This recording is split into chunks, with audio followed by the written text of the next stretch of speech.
como dijo Gladys, yo hace ya años que no hago anestesia, pero el doctor Martín Pérez me pidió que coordinara esta mesa y bueno, para eso invité a algunos colegas que sí hacen anestesia y que tienen muy buen nivel y por lo tanto espero que sea de su agrado y les agradezco mucho que estén acá escuchándonos. En primer lugar, yo voy a empezar con una introducción, simplemente. ¿Con esto lo paso? Sí, es grande. Para darle un marco, digamos, a las distintas presentaciones, voy a hacer simplemente una introducción definiendo lo que es la analgesia multimodal, que ustedes estoy seguro que ya todos lo saben. Es la utilización, la combinación de distintos fármacos o métodos analgésicos con el fin de mejorar la analgesia o de potenciar los efectos analgésicos y reducir a su vez los efectos indeseables de cada una de estas técnicas o metodologías de analgesia. Lo que logramos entonces, como dice allí, es reducir las dosis de los fármacos y de esta manera reducir los efectos secundarios no deseados y potenciar los efectos analgésicos. Eso mejora la analgesia posoperatoria en cuanto a calidad y en cuanto a la presencia de efectos sistémicos. Bueno, otro concepto diferente, pero que a veces se habla en conjunto, es la analgesia preventiva, que es un concepto que se utiliza para el control del dolor agudo, que consiste en realizar una analgesia adecuada que prevenga una serie de cambios neuroplásticos o de sensibilización central y periférica y que administrando fármacos o técnicas anestésicas antes, durante y después de la injuria quirúrgica, ¿no? Que es en definitiva la lesión quirúrgica la que va a producir estos cambios en el sistema de conducción del dolor y que si uno logra prevenirlos, es mejor que tratar de revertirlos. Entonces, los objetivos de la analgesia preventiva es evitar justamente la sensibilización periférica y central, que produce la lesión quirúrgica, y de esa manera que los nociceptores estén más apagados, con menos hiperactividad, lo mismo que evita la amplificación del mensaje nociceptivo, y en definitiva logra mejorar el control del dolor posoperatorio precoz y el tardío también, y eventualmente, y eso es lo que también se va a hablar hoy, eventualmente reducir la posibilidad de que una cirugía posteriormente se convierta en un dolor crónico postquirúrgico de muy difícil tratamiento. Bueno, con respecto a la evidencia y a la aceptación de estas técnicas o de este concepto, está ampliamente reconocido por las distintas asociaciones, la Asociación de Anestesiología Americana, la Sociedad la ARRA también, la Sociedad Regional, y la Asociación Estadounidense para el Estudio del Dolor también apoyan y que siempre se debe intentar utilizar la analgesia preventiva, la analgesia multimodal, perdón, y con un concepto preventivo también, siempre que se pueda. Con respecto a cuáles son los fármacos, bueno, lo vamos a ir viendo, todos los fármacos que ustedes ya conocen y manejan, más otros que tal vez no los manejen frecuentemente, pero que hoy justamente aprovechamos esta instancia para poder hablar sobre ellos. Bueno, ahí están distintas opciones, se pueden combinar distintos fármacos con distintos mecanismos de acción, con distinto perfil de efectos secundarios, se puede utilizar distintas formas, vías de administración, se puede combinar anestesia regional con tratamiento farmacológico, etc. En definitiva, uno de los principales objetivos es tratar de reducir en particular el consumo de opioides durante el perioperatorio. Como les decía, la evidencia es bastante clara, creo que está fuera de discusión, la analgesia multimodal es la mejor manera de realizar el manejo del dolor perioperatorio. Bueno, yo no voy a hablar más, porque para eso están los colegas que hoy los invité a participar y que ya de paso les doy el agradecimiento de que me hayan acompañado, pero voy a pasar un chivo personal. ya que en este Congreso no vamos a tener la posibilidad de dolor crónico para su alivio, pero sí quería de alguna manera informarles que entre el 20 y el 22 de junio del 2024 vamos a tener un evento sobre dolor crónico que es histórico para nuestro país, porque es el 9º Congreso Uruguayo de Dolor, pero también es la 20ª Reunión Iberoamericana del Dolor, o RIAD, que vienen delegados de la Sociedad Española de Dolor y de la Asociación Portuguesa de Dolor, y va a ser también el 4º Congreso Latinoamericano de Médicos Intervencionistas de Dolor, o de ALMID, que es la Academia Latinoamericana de Intervencionismo para el Dolor. Con muchos invitados, con muchas actividades, pero también con talleres que pienso que a algunos de ustedes les puede interesar. Uno de ellos es el taller de técnicas ecoguiadas para el tratamiento del intervencionista del dolor, que lo va a coordinar la doctora Schwarman, y que vamos a tener como invitados a Ovelio Quiroga, que viene de Chile, a Víctor Mayoral de España y a Alfredo Carboni de la Argentina. Y también vamos a tener un curso teórico-práctico de ozonoterapia, medicina regenerativa y viscosuplementación. La parte de ozonoterapia nos la va a dar la doctora Carla Leal de Brasil, y Alfredo nos va a hablar también sobre la parte de medicina regenerativa, y yo me voy a encargar de la parte de viscosuplementación. Así que de mi parte nada más. Vamos a presentar a la primera expositora de hoy, la doctora Marta Zurbano. Martita, la conocen todos, es profesora agregada de anestesiología, el departamento de anestesiología de nuestra universidad, y se dedica hace muchos años al dolor crónico, pero ella sí sigue haciendo anestesia y nos va a hablar sobre analgesia multimodal y prevención del dolor crónico postquirúrgico. Marta.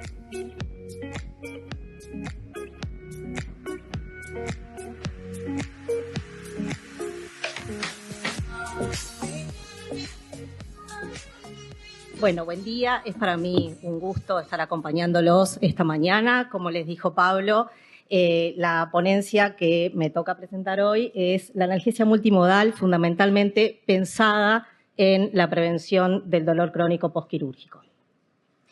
¿Por qué es importante abordar este tema? En primer lugar, se reconoce a la cirugía como una causa de dolor crónico y, a su vez, es el principal tratamiento para abordar la patología oncológica. Tal es así que de los pacientes que se operan hay una alta incidencia que oscila el 20% que desarrollan esta complicación denominada síndrome de dolor crónico postquirúrgico, y supone cerca de un 20% de las consultas totales en las unidades de dolor crónico. Este síndrome supone un gran deterioro en la calidad de vida, y esto es así porque los pacientes presentan dolor que no siempre es exclusivamente la sensación de dolor, sino que en la mayoría de los casos está acompañado por un gran cortejo sintomático de deterioro en la calidad de todas sus actividades. Hay un deterioro en la calidad del sueño, imposibilidad para trabajar y todos los efectos que devienen del tratamiento del mismo, que en general constituye una polifarmacia. Esto supone un aumento del uso de los recursos económicos de los sistemas de salud. Los pacientes lo refieren como severo hasta en un 10% de los casos. Si bien hay mucha investigación experimental, la misma ha tenido poca repercusión desde el punto de vista clínico y aún menos desde el punto de vista del abordaje terapéutico de estos pacientes, lo cual entorpece enormemente su tratamiento. Desde el año 2019 fue incluido, la tengo acá, me parece que voy a estar mejor. Desde el año 2019 está incluido en la Clasificación Internacional de Enfermedades. Esto ha permitido no tomarlo como un síntoma, sino tomarlo como una enfermedad, y ha mejorado la calidad de la investigación experimental. No podemos desconocer además que muchos de estos pacientes requieren tratamiento con opioides mayores. Esto ha sido una causa bien definida de la crisis de opioides, que explica la crisis de opioides en Estados Unidos y en Canadá. Pero ¿de qué estamos hablando? ¿Qué es un síndrome de dolor crónico postquirúrgico? Bueno, es un dolor que aparece o se intensifica luego de una cirugía, que está sobre la cicatriz quirúrgica o que está en el mismo dermatoma donde se encuentra la cicatriz.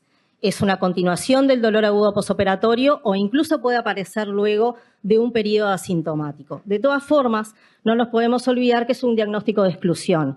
Y esto quiere decir que frente a la presencia de dolor es obligatorio descartar causas secundarias de dolor, como pueden ser sobreinfección, eventración o incluso recidiva tumoral.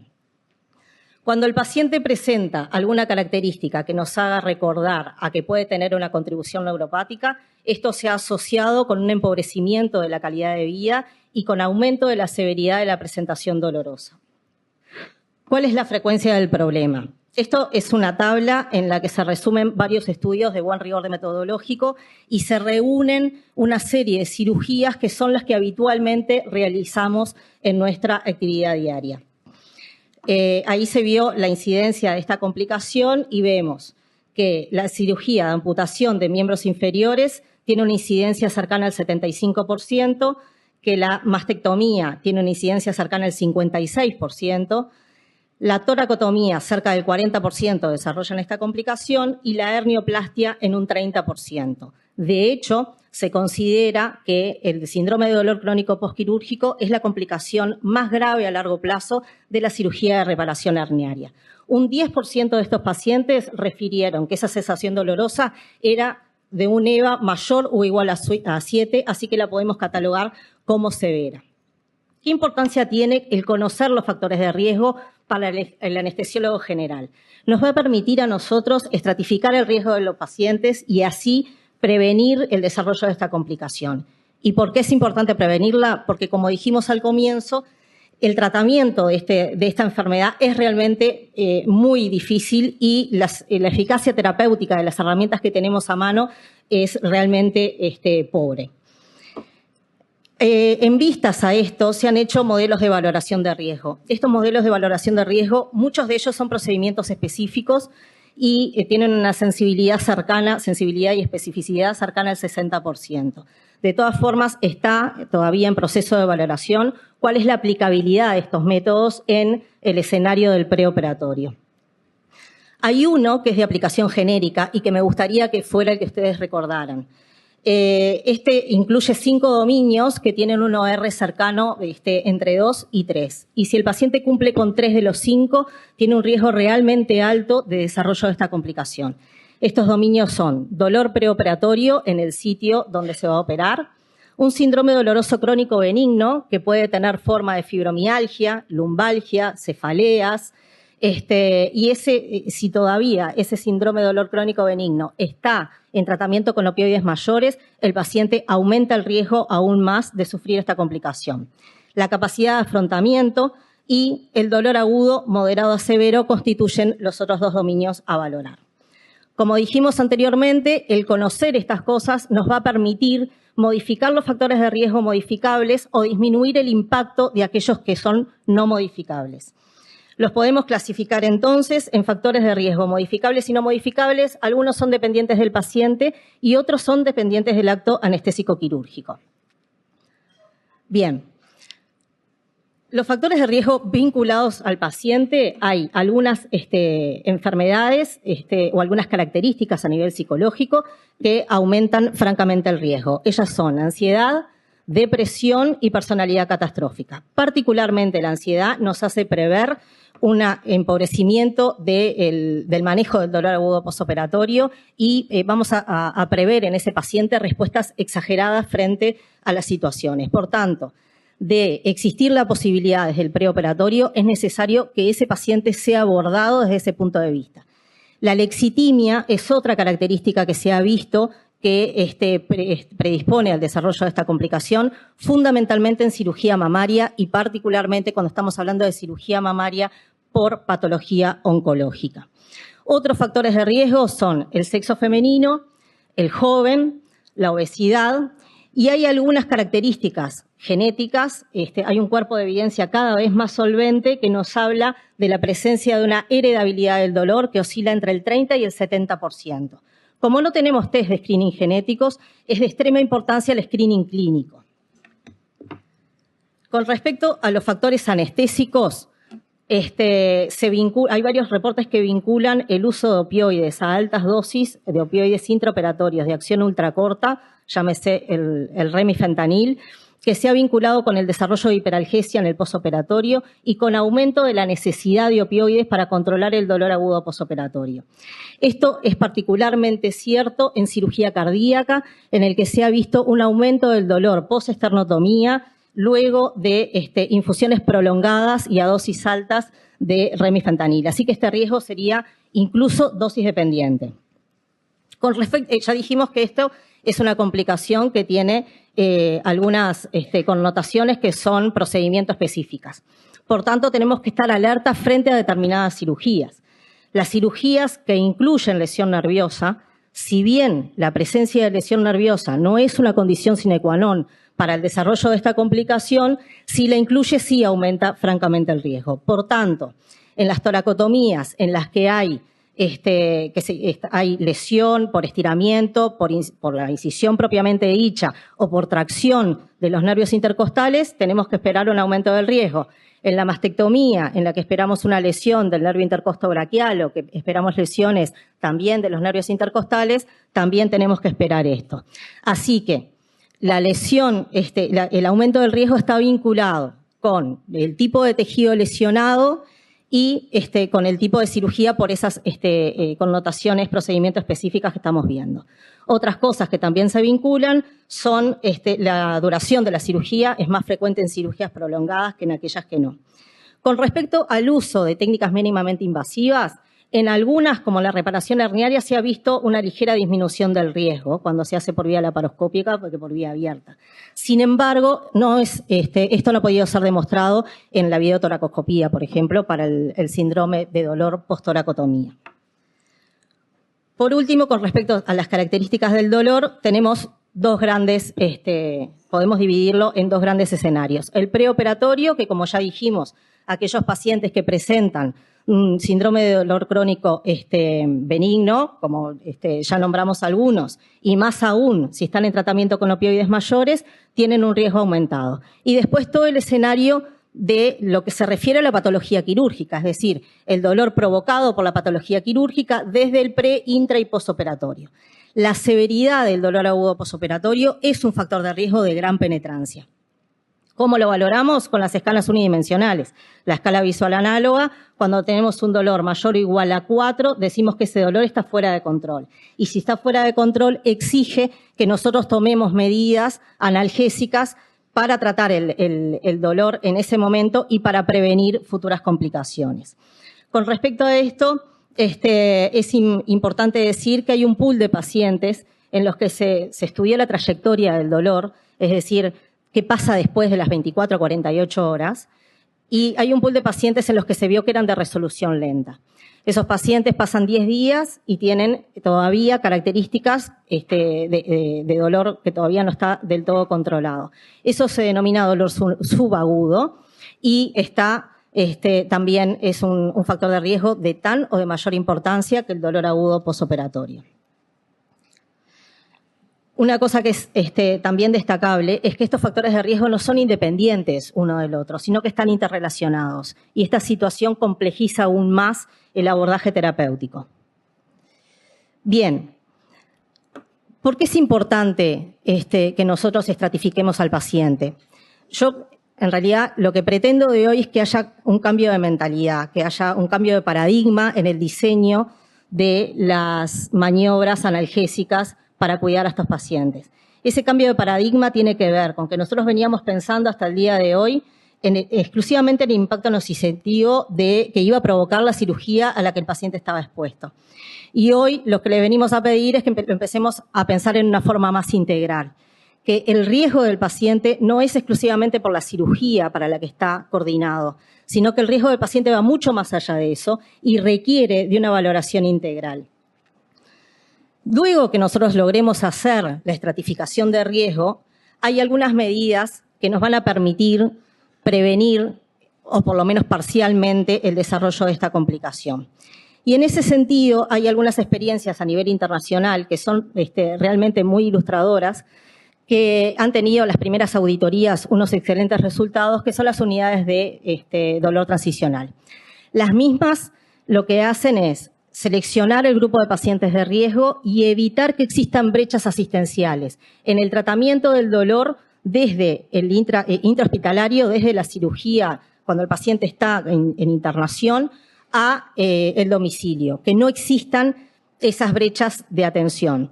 Una vez identificado el paciente de riesgo, pasa a ser seguido por un equipo multidisciplinario. Ese equipo multidisciplinario está compuesto por el cirujano, por un médico anestesiólogo especialista en terapia del dolor, por psicólogos, por terapeutas ocupacionales y por fisioterapeutas. A veces el seguimiento es exclusivamente telefónico, pero a nosotros nos permite conocer e identificar si el paciente es un paciente de resolución lenta del dolor o no. Porque si es de resolución lenta del dolor, me va a exigir a mí mantener las medidas terapéuticas durante más tiempo. El seguimiento propuesto es un mínimo de 6 semanas, hay algunos que lo hacen hasta 12 semanas. En realidad, estas unidades de dolor transicional surgieron a partir de una inquietud y era, como les decía en la primera slide, que en el periodo postoperatorio era cuando se ganaban la mayor cantidad de pacientes de nuevos dependientes opioides, porque seguían, a los 6 meses de la cirugía, seguían aún en tratamiento con opioides mayores. Entonces, para evitar esta situación es que se crearon este tipo de unidades. Por tanto, si nosotros tenemos un paciente que ya esté en tratamiento con opioides mayores o que nosotros prevemos que está en riesgo de ser un nuevo dependiente opioide, debería de entrar en un tipo de seguimiento un poco más estrecho del que simplemente tenga el control con el cirujano ambulatorio y le saca los puntos y se terminó el procedimiento quirúrgico. Hay otro concepto que es importante y es que nos empecemos a preguntar cuál es el éxito real del procedimiento quirúrgico. Es que no tenga complicación, que no se infecte, que no se viscere y que, bueno, no, va mucho más allá de eso, porque el paciente tiene una vida después de la cirugía que nosotros tenemos que cuidar. Como les decía, los estudios clínicos controlados de estas unidades realmente han mostrado resultados muy beneficiosos en este tipo de población. Bien, con respecto a la prevención farmacológica, realmente la evidencia es controversial y lo es así porque la mayor parte de los estudios clínicos controlados utilizan multiplicidad de protocolos de dosis y de tiempo e incluso el timing en el que comienzan a tomar las medidas varía entre los distintos estudios.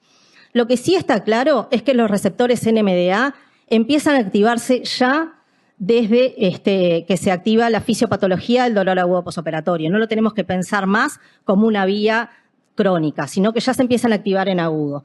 Y los receptores NMDA juegan un rol fundamental en la cronificación del dolor, es decir, en el pasaje del dolor subagudo a el dolor crónico.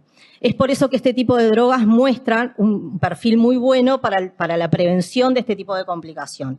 Es, como ustedes saben, un anti-NMDA, tiene un efecto anestésico, analgésico, antihiperalgésico y antiinflamatorio. Y hay algunas consideraciones que tenemos que tener en cuenta si la vamos a utilizar. El primero es que va a interferir, como es un hipnótico, va a interferir en la profundidad anestésica. Como interfiere en la profundidad anestésica, es deseable la monitorización de la misma. ¿tá? El segundo es que es capaz, como efectos secundarios, de tener efectos psicomiméticos. Y entonces esa situación se ve con dosis en general que superan los 0,3 miligramos kilo. A veces requiere la administración de benzodiazepinas para prevenirlas y es más frecuente en el adulto joven, por tanto es una cosa que tenemos que tener en cuenta. Y si el paciente viene en tratamiento con antidepresivos, puede existir interferencia de la misma. Con respecto a los gabapentinoides, estarían especialmente indicados en aquellas cirugías en las que se prevé una lesión nerviosa. Por tanto, hablamos de las toracotomías y de la mastectomía. El mecanismo de acción, como todos sabemos, es el bloqueo de los canales de calcio voltaje dependientes y los utilizamos porque conocemos su rol destacado en el tratamiento del dolor neuropático. Con respecto a las otras medidas farmacológicas, la lidocaína ha sido especialmente estudiada en cirugía de mama, disminuye la estadía hospitalaria, disminuye las náuseas y vómitos y la hiperalgesia secundaria. Podría ser un buen coadyuvante. La duloxetina estaría indicada en aquellos pacientes que tienen un síndrome doloroso crónico benigno desde el preoperatorio. Como saben, es un antidepresivo, un inhibidor de la recaptación de serotonina y noradrenalina. Y la anestesia regional, que es la vedette del tratamiento del dolor agudo posoperatorio, tiene un rol definitorio en el sentido de que corta el impulso doloroso al sistema nervioso central y eso previene los mecanismos fisiopatológicos de sensibilización central. Los puntos claves que me gustaría que nos llevemos hoy para casa. Como dijo Pablo, ya explicó lo que es la analgesia multimodal, continúa siendo la maniobra de mayor evidencia a la hora del abordaje del dolor agudo posoperatorio. Estos pacientes, una vez que identifico el paciente de riesgo, requiere un abordaje multidisciplinario con psicólogos y fisioterapeutas y nosotros tenemos la obligación de mejorar la calidad analgésica para que el paciente pueda realizar la rehabilitación en domicilio. Debemos plantearnos un cambio de enfoque y valorar el riesgo centrado en una valoración integral del paciente y no exclusivamente en el impacto nociceptivo de la cirugía, porque nos quedamos cortos. En esos pacientes, utilizar maniobras de prevención analgésica, por más que la evidencia es controversial, que no hay un cuerpo de evidencia que sea solvente, tenemos que mirar todo el bosque, mirar todos los efectos beneficiosos que tienen la combinación de las mismas en cuanto a varias cosas, aunque no sea solo el de prevención de dolor crónico postquirúrgico. Y desde los prestadores de salud, nosotros como médicos empezar a exigir dar un paso más y poder pensar en el desarrollo de las unidades de dolor transicional. Muchas gracias.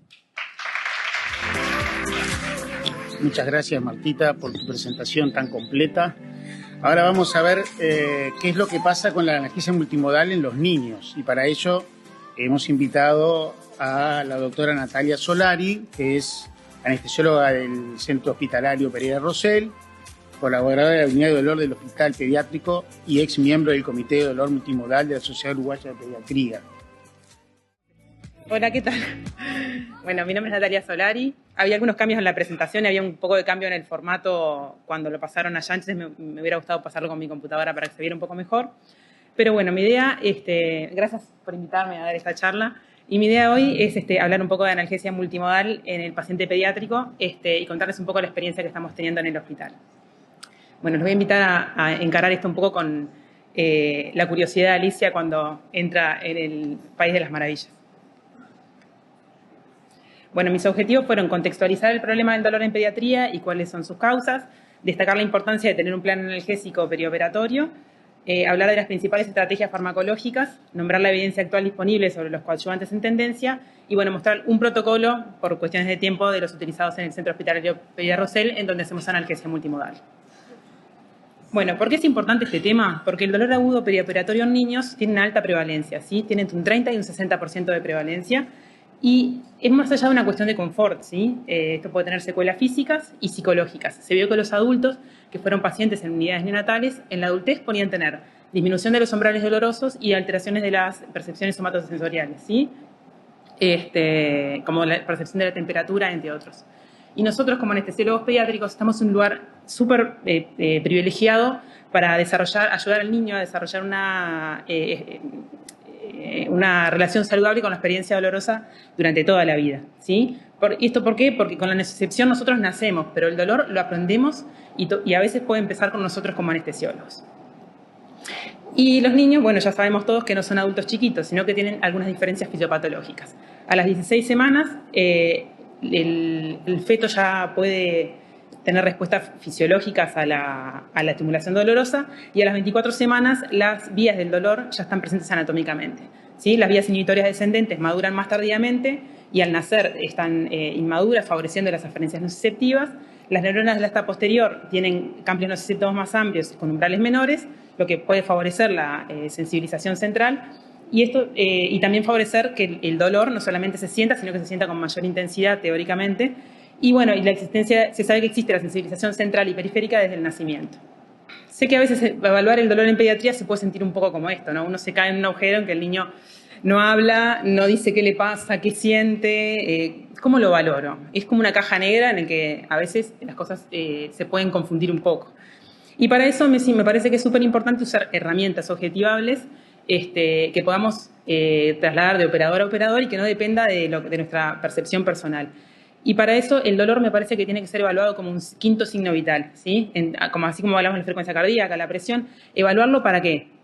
para tener una tendencia y para que pueda ser valorado en el tiempo en el mismo paciente con estas herramientas. En el hospital usamos la escala Confort-B, en niños ventilados bajo sedación, en la escala de FLAC en los menores de 3 años y en los mayores de 7 la escala de caras. Bueno, la idea no es sabérselas de memoria, es tenerlas en el teléfono y usarlas. Yo no las sé de memoria, tengo una carpetita en el teléfono, las uso, las aplico, pero bueno, también tienen sus limitaciones, porque cuando uno tiene esta cara, siempre es porque tiene dolor, no, a veces nos pasan otras cosas. Entonces, en la evaluación del dolor pediátrico es sumamente importante el factor consolabilidad. Y para esto, me parece que tenemos que tener en mente, para pensar para el futuro, que excedía un poco los objetivos de esta charla, pero son mi núcleo delirante, son las estrategias no farmacológicas en el contacto con el paciente pediátrico. ¿Por qué? Porque el dolor es mucho más que la nocicepción, sino que el dolor es una experiencia multidimensional que incluye variables conductuales y variables fisiológicas que pueden confundirse con otros elementos. Como por ejemplo, un niño puede tener hambre, puede tener sueño, puede tener mucha ansiedad y la pesadilla de todo anestesiólogo pediátrico que es el padre ansioso, ¿tá? Porque el niño muchas veces la experiencia dolorosa o estresante la vive con la mirada referencial, o sea, no sabe lo que pasa, pero mira a su padre, a su madre, a su adulto y dice y ve que está nervioso, que tiene miedo, el niño va a tener miedo. Sin embargo, tenemos un padre que reafirma, que acompaña, la experiencia es otra. Y a su vez estas escalas se pueden confundir por cosas de la enfermedad médica, la hipertensión, la taquicardia, entre otros.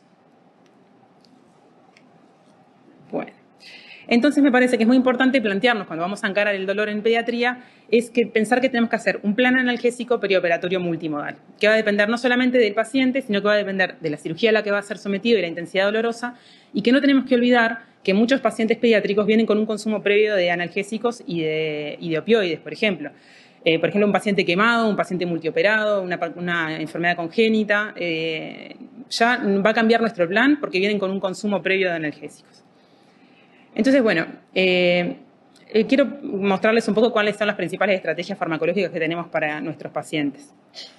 Respecto a los opioides, que tanta polémica generan, están ampliamente estudiados, hay mucha variabilidad con la edad, en el metabolismo y la sensibilidad, pero tienen evidencia 1A para su uso en pediatría, pero son medicaciones que tienen muchas complicaciones. ¿Sí? Se ha visto, hay series que muestran que el 24% de los niños que reciben estas medicaciones tienen eventos adversos relacionados con los opioides durante el posoperatorio y que se asocian a un aumento en la mortalidad y aumentos en los tiempos de recuperación. Entonces, ¿qué quiere decir? ¿Que no hay que usarlos? No, hay que usarlos, pero hay que usarlos bien.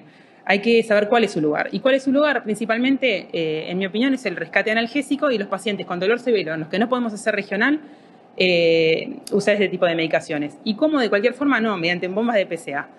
La idea es, estas bombas nos permiten tener un nivel sanguíneo adecuado, dan seguridad en su uso, se puede hacer una administración inmediata ante la aparición del dolor y está demostrado que dan mayor satisfacción al paciente.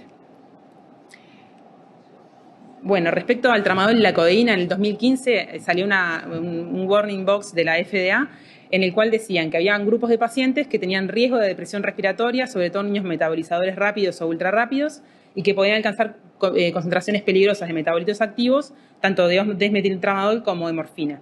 Entonces, ¿qué dijeron? La FDA lo contraindica en menores de 12 años o en menores de 18 años obesos, SAOS, que tienen enfermedades respiratorias o que son posoperatorios de adenotonsilectomía. Entonces, ojo con estos pacientes porque la gran mayoría de nuestros pacientes pediátricos tienen contraindicadas estas medicaciones.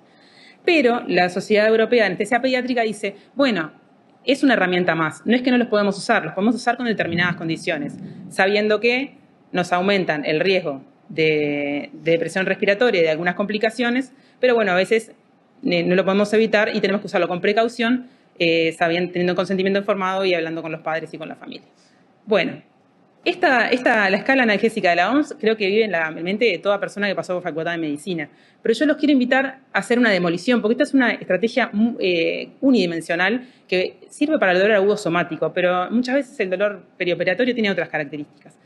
Entonces ya sabemos cuál es el lugar de los opioides fuertes, para los rescates o con bombas de PCA en algunas situaciones, los opioides menores que muchas veces están contraindicados, y los quiero invitar a construir un nuevo pensamiento en el cual los no opioides y los coadyuvantes van a ser una estrategia transversal tanto para el dolor leve, para el dolor moderado y para el dolor severo.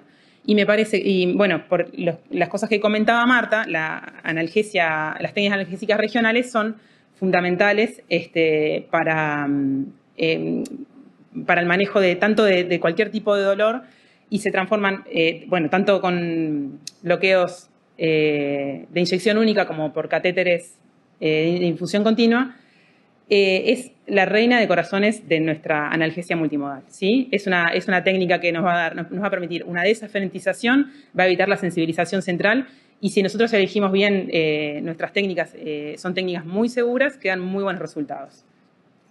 Entonces, hagan analgesia regional en pediatría. Tiene baja frecuencia de complicaciones, es fácil de implementar. Hoy tenemos ecógrafos, tenemos agujas, tenemos medicación, tenemos de todo para hacerlo. Saber que es clave la selección del bloqueo en función de la cirugía que vayamos a hacer. Siempre calcular las dosis tóxicas y respetarlas, que esta es la medida más importante de seguridad. Se sabe que tiene un menor consumo de fármacos asociados y en los niños hay que hacerlos bajo anestesia regional. Está demostrado, hay grupos de pacientes que se ve que mejora la seguridad y disminuye el riesgo de intoxicación por anestésicos locales. Y saber que la anestesia regional no es mágica y haga una regional y ya pasó todo, sino que la analgesia regional tiene que estar dentro de un plan multimodal para evitar el dolor de rebote y también para evitar la sensibilización periférica y la inflamación.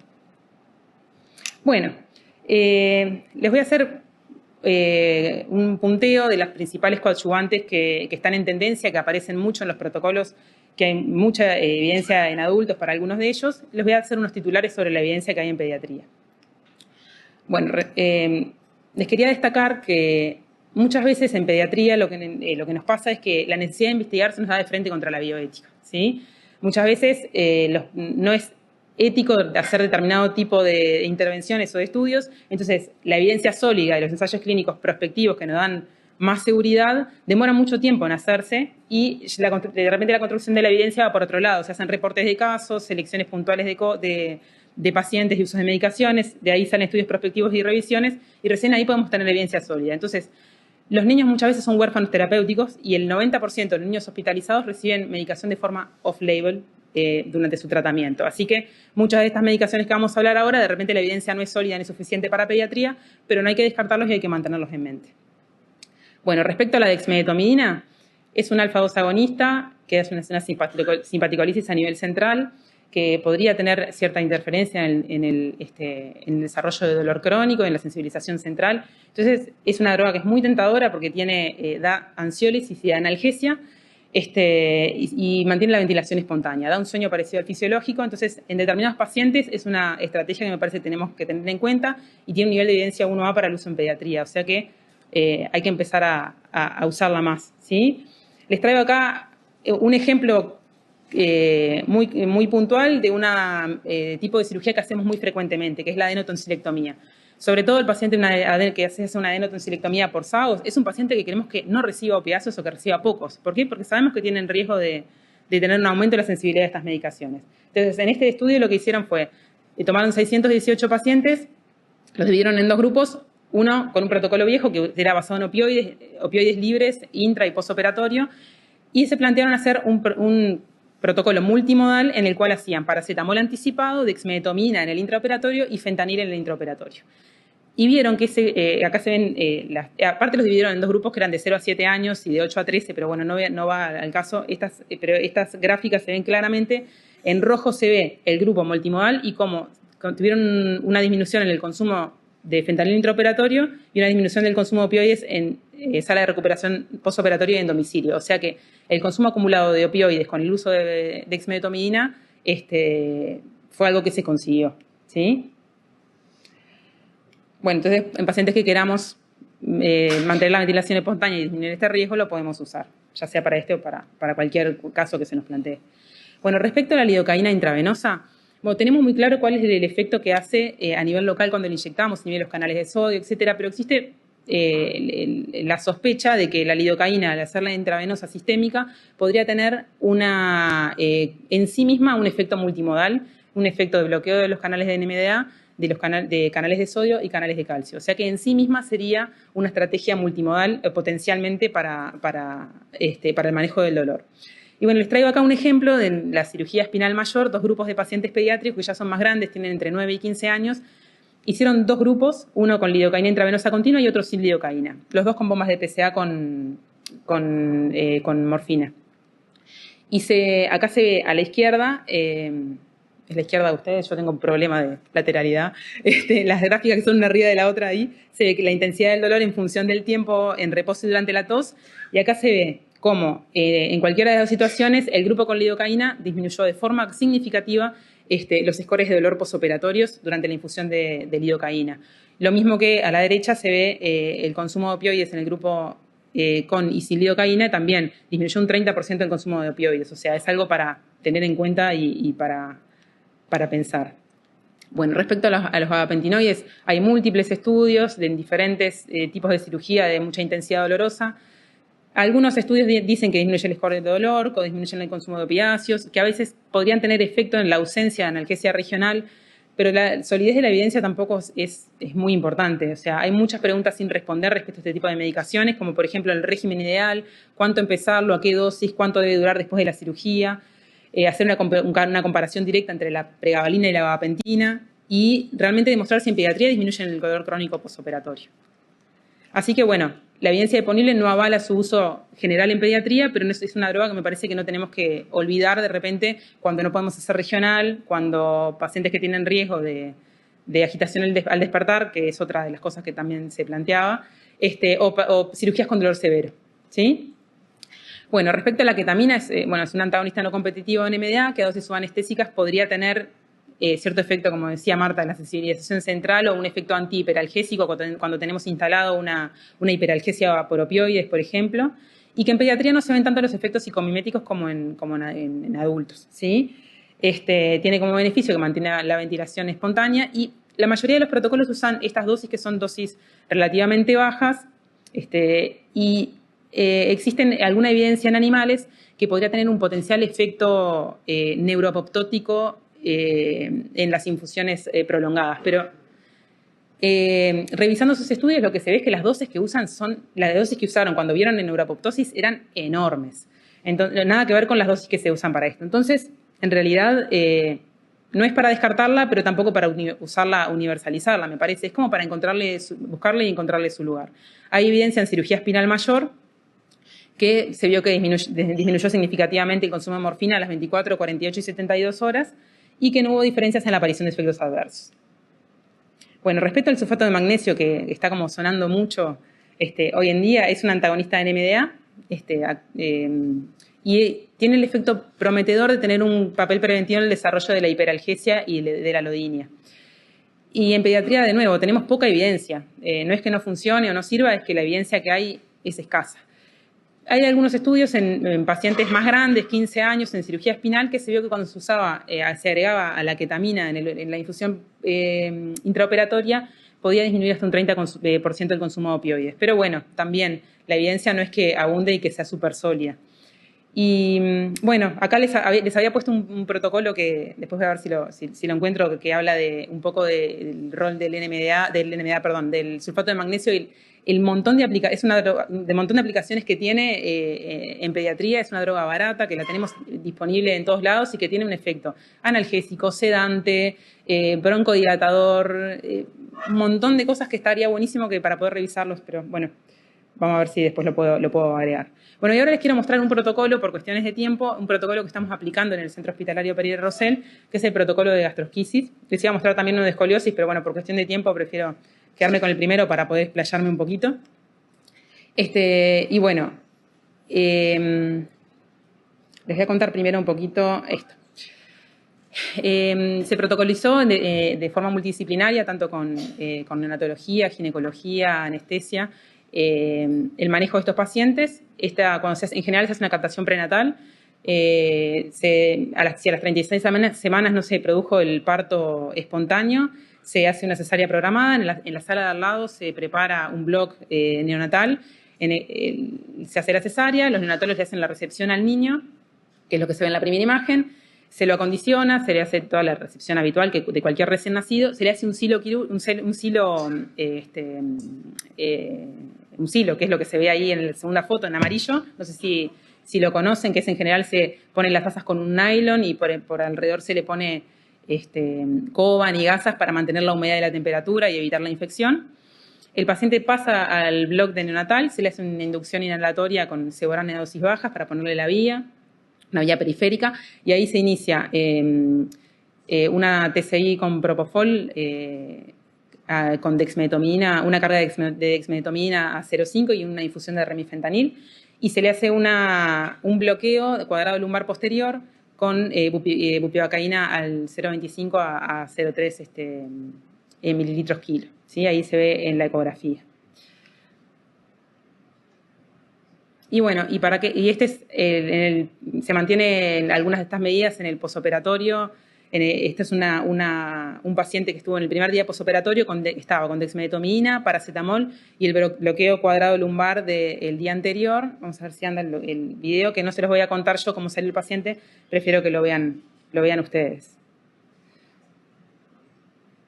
Acá lo ven, primer día posoperatorio, tenemos un paciente extubado, un paciente confortable, un paciente ventilando espontáneamente, despierto. ¿Qué más podemos pedir? O sea, este protocolo se juntaron 37 pacientes y se tomaron varias medidas y se vio que este protocolo y este tipo de manejo disminuía el tiempo para la reintroducción de las vísceras, disminuía el tiempo para el cierre de la pared abdominal, se lograba con mucho más frecuencia el cierre primario en la primera cirugía, que disminuía el tiempo de ventilación mecánica. La mayoría de los pacientes salían extubados en comparación con 1 o 2 días de ventilación posoperatoria, que aceleraba el inicio de la alimentación enteral y que aceleraba el tiempo de la primera deposición. O sea que tenemos un intestino que funciona. Esto probablemente se deba al menor consumo acumulado de opioides que tienen estos pacientes. Pasamos de tener una escalada del uso de fentanil en el posoperatorio a tener Precedex, paracetamol y bloqueos. Algunos pacientes de repente requieren en el posoperatorio colocación de catéteres o un nuevo bloqueo,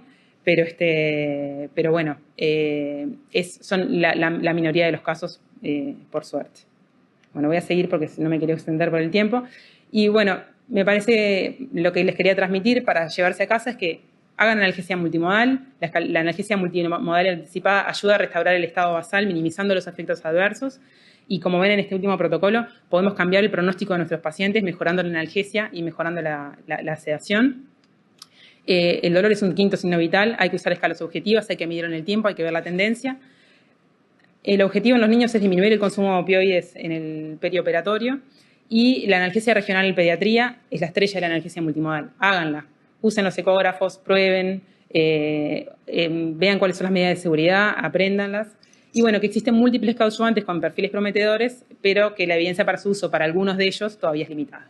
Bueno, muchas gracias. Acá las referencias.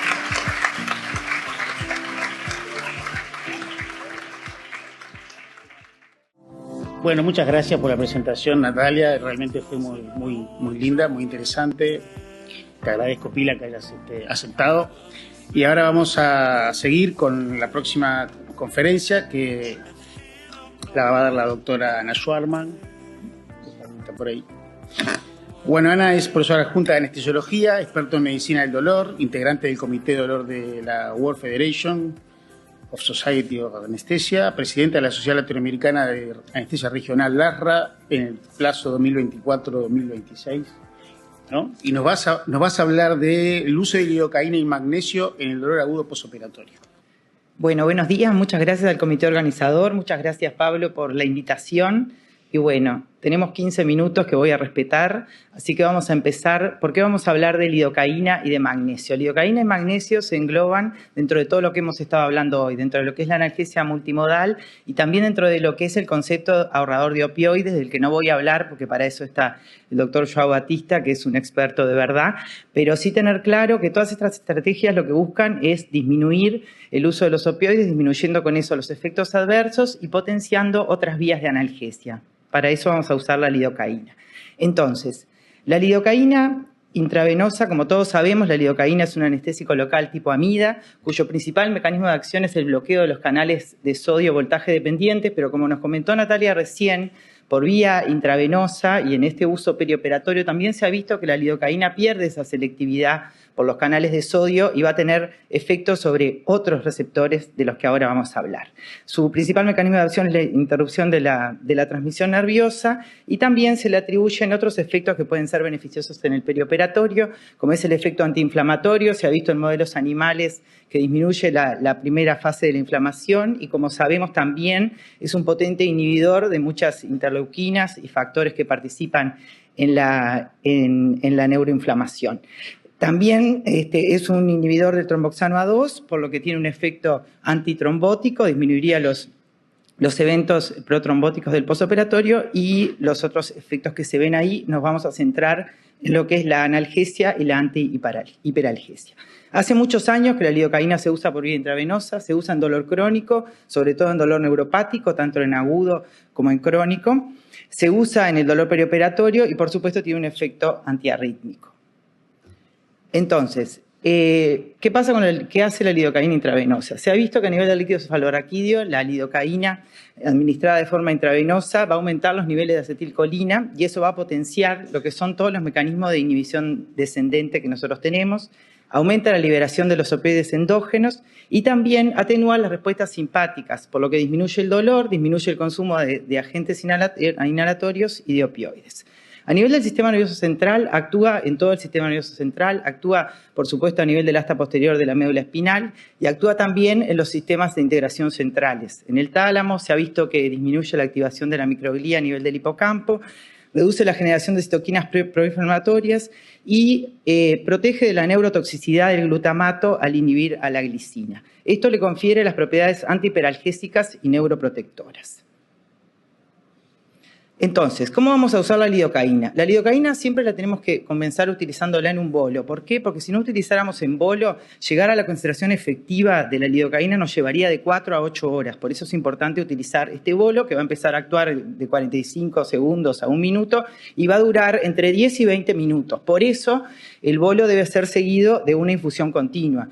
La dosis de seguridad de esa infusión continua va a ser entre 0,5 y 3 miligramos kilo, y tenemos que saber que la vida media de esa infusión va a ser, si lo hacemos por un periodo de tiempo acotado, de 100 minutos, pero que esta vida media va a aumentar con el tiempo porque va a disminuir la metabolización de la lidocaína. Entonces, luego de las 24 horas de infusión se recomienda descender las dosis a un 50% porque va a aumentar mucho la vida media. La concentración plasmática es un concepto importante cuando hablamos de lidocaína, porque va a ser, por un lado, la concentración terapéutica, pero por otro lado también la concentración. Si no mantenemos una concentración plasmática dentro del rango de seguridad, va a favorecer la aparición de los efectos adversos, que es lo que más tememos, la toxicidad por lidocaína. Entonces tenemos que saber que en infusiones continuas a las dosis habituales, como vamos a ver ahora, es muy raro que ocurran, pero tenemos que tener en cuenta que existen otros factores que van a influir en la concentración plasmática, como son, por supuesto, la dosis y la velocidad de infusión, el equilibrio ácido-base del paciente, la presencia de hipoalbuminemia, la función hepática y la función renal alterada del paciente. Entonces, si hacemos lo que hacemos habitualmente, que es un bolo más una infusión continua de 2 miligramos kilo, la concentración plasmática que vamos a tener es de 2 gamas mililitro. Y los efectos adversos clásicamente van a aparecer luego de los 5 gamas mililitro. Entonces, ahí tenemos en ese esquema una cronología de la aparición de los efectos adversos. Por debajo de 5 no esperamos encontrar ningunos. A partir de 5 gamas mililitro ya empiezan a aparecer los típicos sabor metálico en la boca, entumecimiento lingual, tinnitus. Entre 5 y 10 hay manifestaciones neuromusculares variables. Con más de 10 ya empiezan los trastornos de conciencia, que puede ser la pérdida de conciencia, las convulsiones, coma, y por encima de 15 gamas mililitros donde se describen los efectos cardiovasculares, que por supuesto van a ser los más severos, que pueden llevar incluso al paro y a la muerte de los pacientes. Hay bastante correlación entre lo que es la concentración plasmática y la aparición de efectos adversos. Por supuesto que esto no es 100%, ¿no? En cuanto a la temporalidad o el timing, cómo se debe administrar la lidocaína en el perioperatorio, este tema está saldado y no ingresan a ningún metaanálisis ni a ninguna revisión estudios que no manejen este esquema, que es el bolo y la infusión en el intraoperatorio previo a la incisión quirúrgica. Esos son los 2 primeros requisitos, y lo último es que por lo menos la infusión debe mantenerse durante toda la cirugía. Más allá de la cirugía ya es discutido por cuánto tiempo, pero por estos 3 criterios son indispensables actualmente y ya no se discute más. O sea, eso ya quedó demostrado. En cuanto a las aplicaciones clínicas, bueno, se utiliza en cirugía abdominal, tanto laparoscópica como abierta. Disminuye el dolor, el consumo de opioides y el consumo de agentes inhalatorios, disminuye las náuseas y vómitos posoperatorios, disminuye el ilio posoperatorio, y en la cirugía abierta se agrega el beneficio de que disminuye la estadía hospitalaria de estos pacientes. Se ha estudiado en otras cirugías, en la cirugía ambulatoria se han hecho varios estudios de diferentes cirugías, se ha visto que disminuye el dolor, que disminuye también el consumo de opioides y la incidencia de los náuseas y vómitos en ambulatorio no sería tan importante. Hace unos años en Reino Unido se produjo una muerte por una infusión intravenosa perioperatoria de lidocaína. Esto prendió todas las alarmas y hizo que se desarrollara este consenso sobre la efectividad y la seguridad de la lidocaína intravenosa. Entonces ellos establecieron que lo ideal sería contar con el apoyo de la institución donde nosotros trabajamos para poder administrar lidocaína intravenosa perioperatoria, que el paciente firmara un consentimiento informado para recibir lidocaína intravenosa en el perioperatorio, que siempre utilizáramos para calcular las dosis el peso ideal y que las dosis nunca excedieran los 120 miligramos hora, que el bolo de inicio no excediera 1.5 miligramos kilo y que el bolo se realizara de forma lenta por lo menos en 10 minutos. Fuera del bloque quirúrgico establecieron que debería haber un monitoreo instrumental adecuado y además ir a un área donde el personal estuviera acostumbrado a manejar infusiones continuas de lidocaína.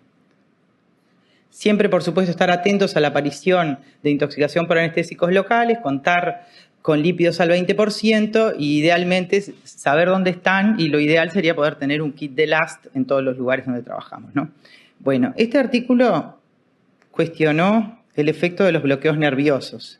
O sea, ¿qué pasaba si además de la lidocaína intravenosa inyectábamos lidocaína a través de un bloqueo? O lidocaína o bupi, no sumábamos anestésicos locales. Entonces, a los 2 meses sale en el British Journal este artículo donde ellos hablan de un concepto que es Milana, que son múltiples intervenciones que involucran anestésicos locales. Entonces, ¿se puede hacer lido intravenosa y bloqueo? Sí se puede, pero hay que tener determinadas consideraciones. Primero, si podemos elegir entre una técnica que lleve menor concentración de anestésico local, elegir siempre esa. O sea, si da lo mismo hacer un bloqueo facial que un bloqueo de un nervio, hagamos un bloqueo de un nervio que vamos a usar menos anestésico local. Después, en los bloqueos faciales, siempre buscar, tratar de poner más volumen y bajar la concentración. Tener cuidado con el sitio donde vamos a inyectar, o sea, si son lugares que tienen alta tasa de absorción. Ellos plantean que si estamos con un bloqueo, la dosis intravenosa nunca debe exceder los 2 miligramos kilo hora.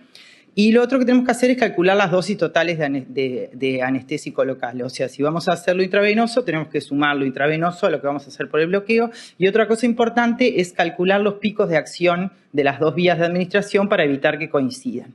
Y también ellos destacan que recordemos que en algunos bloqueos, sobre todo en los faciales, pueden demorar muchas horas en aparecer los efectos adversos. Bueno, veníamos fantástico con la lidocaína, pero siempre viene alguien que nos pincha un globo y en general son las revisiones Cochrane. Entonces, en el 2018, Cochrane volvió a revisar una publicación que había hecho de la lidocaína en el 2015 y ellos nos dicen que sí, la lidocaína provoca un mejor control del dolor las primeras 4 horas postoperatorias, que no tendría un efecto clínico relevante más allá de las 24 horas. Ellos no pueden concluir con la evidencia que analizan en qué escenario sería más beneficioso su uso. Sí la plantean como útil en aquellos pacientes donde tengan indicación de analgesia peridural y por algún motivo no se pueda colocar el catéter, sí usar la lidocaína intravenosa. Lo mismo que sus beneficios, que si bien es menos beneficiosa que hacer un bloqueo o que colocar un catéter, podría utilizarse como una alternativa. Las revisiones Cochrane, como ustedes saben, tienen una principal limitación, que esto es un resultado global. Ellos analizan el total de las cirugías y por eso es la gran heterogeneidad. Entonces, esta revisión del 2018 también se ha cuestionado y hoy podemos decir que para cirugía abdominal sí hay evidencia suficiente para la utilización de la lidocaína, con los beneficios que ya les conté. Y para otras cirugías, si vamos estrictamente a la evidencia disponible, sí sería importante en la neurocirugía, en las cirugías de columna, como ya nos mostró la doctora Solari, en la toracotomía, y de las cosas que todavía no hay suficiente evidencia, yo les quiero resaltar lo que es mama y toracoscopía, porque en realidad esto, yendo estrictos, tal vez la disminución en los valores de EVA no son significativos, pero sí está probado el efecto antihiperalgésico de la lidocaína. Entonces, como nos habló la doctora Zurbano, en estas cirugías que tienen una altísima incidencia de de dolor crónico postoperatorio, no es despreciable este efecto de la lidocaína. Bueno, entonces cerrando la lidocaína, la infusión de lidocaína es una alternativa segura para el control del dolor postoperatorio. La debemos hacer siempre como un bolo y una infusión antes de la incisión quirúrgica. Y si bien en cirugía abdominal es donde hay más evidencia, podría ser efectiva en otras cirugías. Ahora vamos a hablar del sulfato de magnesio intravenoso en el perioperatorio. El sulfato de magnesio es el cuarto catión más significativo de nuestro organismo, es el segundo catión después del potasio en el intracelular, por lo que se imaginan que el sulfato de magnesio hace muchas cosas. Pero hoy vamos a hablar de lo que hace en el sistema nervioso central. Como ya nos comentó Natalia, es un antagonista del receptor NMDA y además es un inhibidor de la liberación de las catecolaminas. Y otra cosa que nos importa para el dolor es el antagonismo competitivo del calcio. Entonces, el magnesio, ahí lo tenemos, actúa sobre diferentes receptores en diferentes lugares del organismo y esto ha conferido el concepto de que el magnesio podría ser un restabilizador de la homeostasis que se pierde en el perioperatorio. O sea, en el perioperatorio nosotros tenemos una pérdida de nuestro equilibrio interno y poder administrar magnesio exógeno favorecería recuperar ese equilibrio. Con respecto al efecto, el magnesio no tiene un efecto analgésico en sí, sino que es un coanalgésico, antagoniza los canales NMDA, que como sabemos es esencial la activación NMDA para comenzar y mantener la sensibilización central, que como también lo dijo Marta, se produce desde el hay sensibilización en el periodo perioperatorio, no es algo que sea exclusivamente crónico, por lo que el magnesio previene la sensibilización central y es un antagonista natural del calcio. Y como sabemos, el calcio es un ion importantísimo en todo lo que es la transmisión de los estímulos dolorosos. En el perioperatorio se ha visto que tiene mayor efecto en cirugía urogenital, ortopédica y cardiovascular, es donde hay más evidencia publicada, menor en gastrointestinal, pero igual hay. Disminuye el consumo de los agentes inhalatorios y los relajantes musculares, disminuye el consumo de los AINES y los opioides, atenúa las respuestas reflejas postintubación y tiene efectos cardiovasculares estabilizadores. Esta es una revisión sistemática de Pain Physician del 2015, donde ellos tratan de responder a la pregunta si la evidencia que tenemos es suficiente como para usar el magnesio y finalmente dicen que sí, que disminuye la intensidad del dolor postoperatorio, que disminuye el consumo total de analgésicos, que sobre todo en cirugía cardiovascular hay mucha evidencia de que reduce el tiempo de extubación, disminuye la presión arterial y la frecuencia cardíaca como un efecto beneficioso, ahora vamos a ver. Y otro punto no menor es que a la dosis clínica que lo utilizamos no se han visto efectos adversos del magnesio plasmático. Entonces, cuando hablamos de efectos adversos, hablamos de hipermagnesemia, ¿no? Ahora, con el magnesio tenemos una particularidad, no es un fármaco lo que estamos administrando, es una sustancia que está presente en nuestro organismo. Entonces, nosotros no sabemos de dónde partimos. No parece una buena idea, no lo hagan, pedirle magnesemia a todos los pacientes, a ver si precisa que les repongamos magnesio o no, pero tenemos que tener eso claro, no vamos a partir del mismo lugar. Tampoco hay recomendaciones claras si es mejor hacerlo en bolo o en infusión, todavía no está definido eso.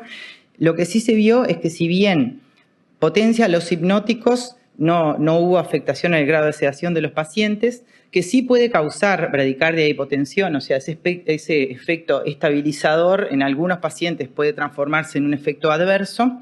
Sí se sabe que acorta el inicio de acción de los relajantes musculares no depolarizantes.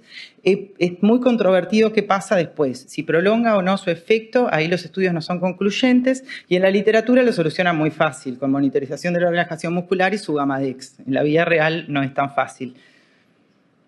Bueno, ¿cómo lo administramos? Bueno, la ampolla de sulfato de magnesio trae 10 mililitros, entonces va a tener 1 gramo de sulfato por mililitro. Antes de administrar tenemos que evaluar la función renal del paciente, la presencia de alergia, si tiene un bloqueo auriculoventricular o si tiene alguna enfermedad neuromuscular. El bolo va a tener un inicio rápido, va a tener un pico a los 10 minutos y va a durar 30 minutos y la dosis de bolo es de 20 a 30 miligramos kilo, seguido de una infusión continua de 5 a 20 miligramos kilo hora. Entonces, para cerrar el magnesio, el sulfato de magnesio tiene un efecto conalgésico, se ha demostrado su utilidad en el perioperatorio y no hay conclusiones en cuanto a si utilizarlo en bolo o bolo más infusión continua. Bueno, haciendo esta charla encontramos esta encuesta que nos pareció interesante poder replicarla en los anestesiólogos uruguayos, que fue la encuesta que mandamos al chat de la SAU, que tenemos 400 anestesiólogos, contestaron 189, una distribución bastante homogénea de la muestra en cuanto a edad, a años de recibido o de ejercicio de la anestesia. 87% de ustedes contestaron que sí usan coadyuvantes analgésicos, 70% usa la lidocaína y el 18% usa el magnesio. Eso para contarles un poco qué es lo que hacemos nosotros. Ahora, para finalizar, les dejo dos invitaciones. Una es la que hizo Pablo al Congreso de Dolor, al que le interese dolor, del 20 al 22 de junio. Y la otra, falta tiempo, pero se van preparando, que es para el Congreso Mundial 2026, donde el doctor Joao Batista va a ser el coordinador de las sesiones del módulo de dolor y me ha invitado a acompañarlo en esta tarea, así que ojalá nos veamos todos en Marruecos. Muchas gracias por la atención. Bueno, muchas gracias, Anita, por tu presentación, como siempre, de gran nivel. Y bueno, para cerrar, vamos ahora a tener dos presentaciones. Lo dejamos a mi amigo Joao Batista García, para el final, porque no estábamos seguros de que el avión llegaba en tiempo y forma. Por suerte, así fue.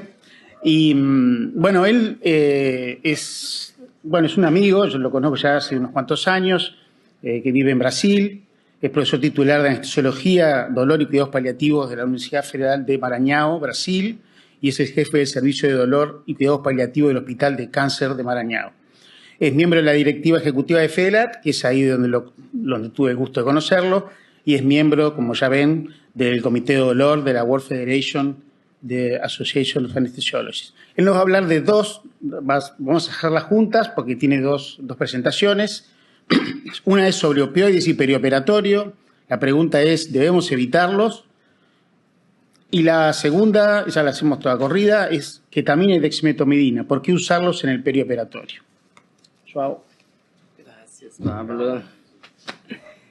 Gracias, Pablo, por la invitación y por la presentación tan afectuosa. Es un placer y un honor estar aquí con ustedes hoy en esta hermosa ciudad de Montevideo. Vamos a hablar de un tema que es muy interesante y que todas las personas que hablaron antes de mí, que son los opioides, de alguna manera hablaron un poco sobre esto. La pregunta es si debemos evitarlos. Yo no tengo ningún conflicto de interés en esta presentación y todos nosotros sabemos que los opioides son anclas en el tratamiento del dolor agudo y crónico. Todos nosotros utilizamos opioides en algún momento de nuestra vida profesional. Y también sabemos muchísimo bien los mecanismos que están relacionados con su acción, sea en la periferia, sea en la médula, sea en sus mecanismos del sistema nervioso más cortical. Y también sabemos muchísimo los mecanismos de acción de los opioides, que activan proteína reinhibidora, que causa inhibición de los canales de calcio, que aumenta la producción de potasio y que causa la inhibición de neuromoduladores excitatorios. Sí, eso nosotros sabemos hace años. Y algunas cosas más mejorar en nuestros conocimientos, por ejemplo, ¿cuál es la influencia de AMP cíclico, la disminución de AMP cíclico y de sinasas y de fosforilasas, que son extremadamente importantes, especialmente en un concepto nuevo de sinergismo entre opioides, diferentes opioides? Hace mucho tiempo también sabemos que cuando tenemos una inflamación crónica, un proceso inflamatorio que sea también agudo, hay un transporte accional de opioides para la periferia y por esto inyectamos, por ejemplo, opioides en la rodilla para pacientes que tienen dolor crónico, por ejemplo, y mismo en dolor agudo postoperatorio. Esto también es una técnica que es descrita. Más recientemente, mejoramos nuestro conocimiento en los mecanismos de acción de opioides en relación específicamente a los subtipos de receptores donde hay su acción. Nosotros decíamos, los opioides tienen una acción en receptor Mi, en receptor delta, kappa, etc. Sin embargo, esto es muy genérico. Hoy, a la luz de los conocimientos que tenemos, especialmente farmacodinámicos, es muy importante decir que una acción Mi1A es diferente, puede ser sinérgica con una acción delta o kappa 1B, C, D.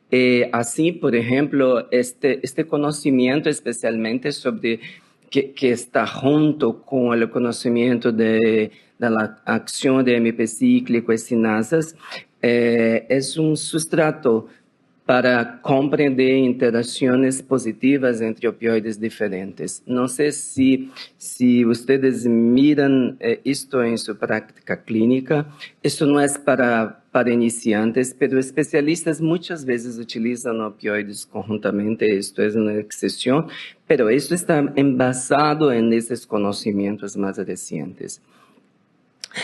Bueno, el problema de los opioides, los más grandes que tenemos, empezaron hace algunos años con la crisis de opioides que pasa, ¿no? En Estados Unidos, en Canadá, en Australia, por ejemplo, que son los países más emblemáticos en crisis de opioides. Y miren esta gráfica, que la crisis está dividida en tiempos. La primera crisis fue atribuida a la prescripción de opioides y muertes por overdosis. Esto tiene sido contestado más recientemente en publicaciones importantes. Después un aumento de las muertes por heroína, por abuso de heroína. Sin embargo, es importante decir que una persona que utiliza opioides no necesariamente va a utilizar heroína. Esto es un mito.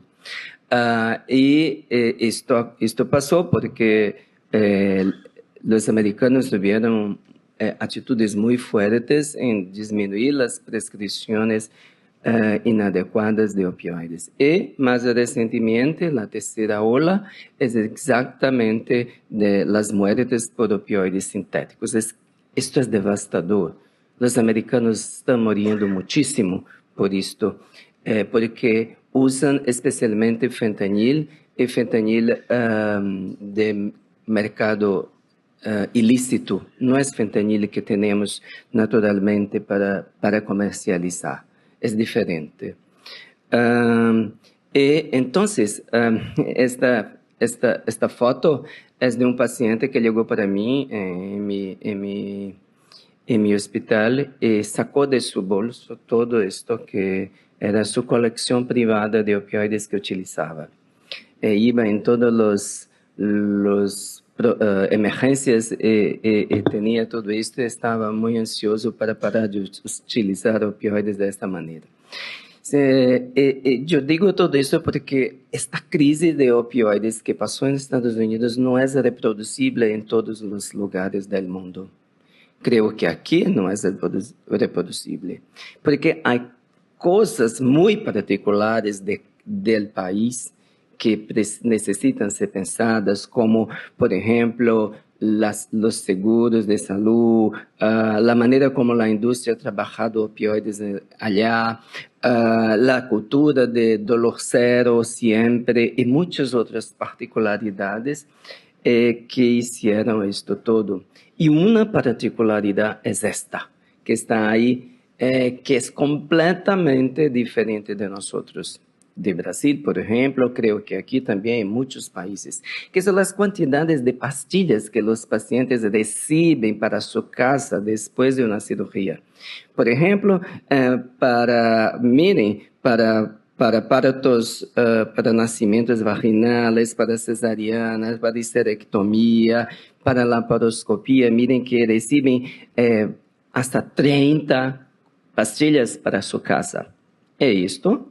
Es muchísimo para utilizar 2, 3 días. Entonces, esto contribuyó mucho para el problema. Este es un estudio que compara cirugías de pequeño porte y de gran porte y el abuso de opioides, la persistencia de uso de opioides. Y miren, no hay diferencia si la operación es de pequeño porte o no. Los pacientes pueden utilizar. Sin embargo, ¿por qué esto? Porque tienen predisposición, tienen particularidades en nuestra acción es exactamente saber esto, es hacer una estratificación de riesgo para utilizar ou não opioides ou utilizar menos, como é uma tendência, um consenso. Então, aqui, mirem, nesse estudo, o uso de drogas, as moléstias psiquiátricas estão entre os problemas que mais importantes para a generação de abuso de opioides. Entonces, como yo dije, el dolor agudo postoperatorio, disculpe, es un consenso que debemos disminuir la dosis de opioides. Todas las personas que me antecedieron dijeron esto aquí. Sí, reducir el consumo, reducir la dosis, buscar sinergismo entre opioides y entre todos los fármacos, entre ketamina, dexmedetomidina, etc., y menos efectos adversos. Esa es la base de la analgesia multimodal y también es lo que el protocolo ERAS recomienda para todos nosotros en el mundo. Eso no es novedad. Entonces aquí tenemos muchas posibilidades que fueron dichas aquí para disminuir el uso de opioides y están todas, tienen su mérito, claro, anestesia regional, dexametasona, paracetamol, cetamina y tantos otros. Y yo quiero acrescentar la dipirona. No sé cómo es la utilización de dipirona aquí en Uruguay, pero en Brasil es mucho grande, tenemos una experiencia enorme con dipirona. Y sí, los opioides en altas dosis, especialmente aquellos que aman el remifentanil en infusiones prolongadas, están relacionados sí con hiperalgesia. Hay una acción específica en los receptores N-metildeaspartato y alfa-metildesoxazol propiónico que está relacionado con un aumento del influxo de calcio para la región postsináptica. Esto causa una regulación para bajo de receptores de opioides que están relacionados con tolerancia, y nosotros sabemos que pasa tolerancia con el uso de opioides, y también con exacerbación de la transmisión nociceptiva, que es la hiperalgesia, que es un problema, y que tenemos que todo el tiempo pensar cómo combatir la hiperalgesia. Esto tiene que estar en nuestras cabezas. Voy a disminuir los opioides, voy a combatir la hiperalgesia, voy a disminuir la tolerancia. Tengo que hacer esto siempre sin opioides. Vamos allá. Entonces, aquí está muchos agentes que pueden ser utilizados para este fin de disminución de hiperalgesia, como la ketamina y la dexmedetomidina, esencialmente que tienen propiedades muy interesantes. Y cuando hablamos sobre la utilización de adjuvantes para el tratamiento de hiperalgesia en la analgesia multimodal, y todo el mundo aquí, todas las personas hablaron, vamos a utilizar eso, utilizamos aquello. Miren, esta es una realidad de un país, desarrollado, que es Australia y Nueva Zelanda. En azul, los adjuvantes que son más utilizados: paracetamol, parecoxib, dexametasona. Los otros no son utilizados, son poco utilizados, 30% de utilización. Entonces, parece que las cosas que hablamos aquí no necesariamente son las cosas que hacemos en nuestra práctica. Y precisamos pensar sobre esto. Una cosa importantísima para hablar es los opioides van a empeorar las situaciones de nuestros pacientes que tienen câncer, não vou poder utilizar opioides em pacientes que estão sendo submetidos a operações por câncer. Bueno, miren, el dolor disminuye la inmunidad que está relacionada con aumento de la posibilidad de aumento de cáncer. Los opioides disminuyen el dolor y con esto puede mejorar la inmunidad y disminuir esta propagación de cáncer. Por otro lado, tenemos trabajos, especialmente trabajos preclínicos, ensayos experimentales que muestran que los opioides sí pueden disminuir la inmunidad. Sin embargo, no tenemos hasta hoy un trabajo o trabajos o revisiones que digan pare de utilizar opioides en pacientes que tienen cáncer. Esto es muy importante. No podemos mezclar las cosas en nuestras cabezas. Una cosa, otra cosa, otra cosa. Sí, podemos tener problemas, sí, claro, pero es razonable. Los indianos hablan eso todo el tiempo porque tienen problemas gravísimos con utilización de opioides, con disponibilidad de opioides. Este es un estudio brasileño muy interesante que fue hecho en la USP, en São Paulo, en pacientes operados de cáncer de próstata, con anestesia sin opioides, opioid free, y anestesia con opioides. Ellos fueron acompañados hasta 2 años. Los factores de recurrencia del cáncer fueron monitorados. Y el monitoreo fue negativo. Entonces, hacer opioide free o no opioide free no impacta en el cáncer. Sin embargo, hay estudios hoy que dicen que la anestesia opioide free está relacionada a una revisión sistemática reciente a problemas de dolor postoperatorio. Entonces, tenemos que pensar en la moda. La anestesia opioide free está en la moda. Y hay un estudio que súper recomiendo a todos, publicado en la European Journal of Pain, que pregunta, ¿usted haría anestesia opioide free para sus seres queridos? Pensen. Entonces, tenemos la utilización de opioides en situaciones las más variadas, no tengo mucho tiempo, es solo para traer un ejemplo. Morfina intratecal en anestesia espinal, en moderno concepto multimodal, es posible para artroplastías total de ¿cómo? De cadera. De cadera. Entonces, sí, es posible. Mire, los resultados son buenos, son interesantes. Tenemos que pensar que muchos de nosotros viven en bolhas de trabajo. Y tienen todo. DEX, Keta, BIS, ultrasonido. Pero otros, no. Yo vivo en un país que es un continente. Y tengo diferencias enormes. Hay ciudades que son grandes como Portugal y que no tienen morfina inyectable. Entonces, esto es para refletir. Y claro que nosotros anestesiólogos tenemos un papel importante, un rol importante en todo esto, en saber qué escoger, cómo hacer, qué técnicas yo voy a utilizar. Voy a utilizar más bloqueos, voy a intentar disminuir opioides porque sé que tienen náusea, vómitos, estreñimiento, etc. Eso no es novedad. Es que yo debo, sí, utilizar todas las posibilidades que tengo posible para disminuir el consumo en una estrategia multimodal.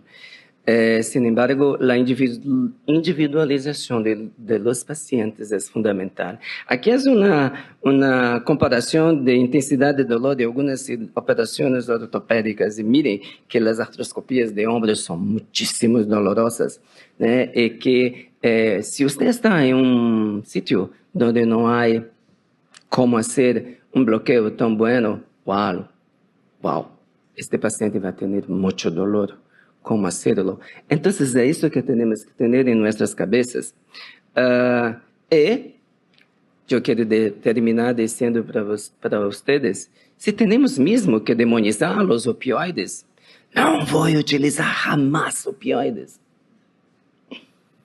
No me parece esto. Creo que el uso de cualquier fármaco dentro de una perspectiva farmacológica, farmacocinética, farmacodinámica, bien pensada, en contexto multimodal que este que estamos hablando, es muy benéfico, es muy bueno. Todos tienen cosas buenas y malas. Muchas gracias. Aquí está mi correo electrónico. Si quieren algún trabajo o discutir después de estos temas, es un placer. Y yo voy a continuar. El otro, por favor.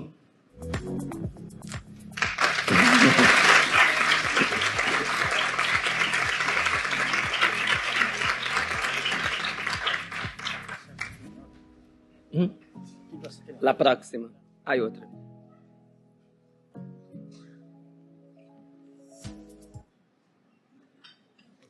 Exacto.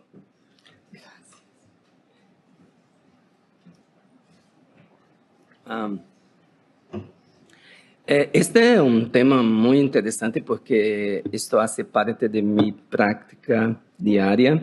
Ketamina y dexmedetomidina. Yo vivo en un país que usa mucha ketamina. Y como soy anestesiólogo, especialista en dolor y paliativista, utilizo también mucho dexmedetomidina. No tengo también ningún conflicto de interés en esta presentación. Yo quería hablar con ustedes sobre la ketamina primero. Si paramos en el túnel de tiempo, la ketamina fue por la primera vez sintetizada en la década de 1960 y ahora tenemos más de 60 años de ketamina. Sabemos que nuestra visión de la ketamina cambió muchísimo, especialmente en los últimos 20, 30 años.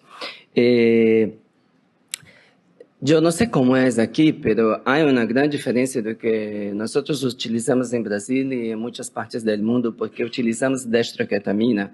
No sé si aquí es dextroketamina. Yo esperaba que sí, ya porque tenemos el laboratorio Cristal, que fue quien lanzó la dextroketamina en Brasil y que tiene la patente con registro en los Estados Unidos.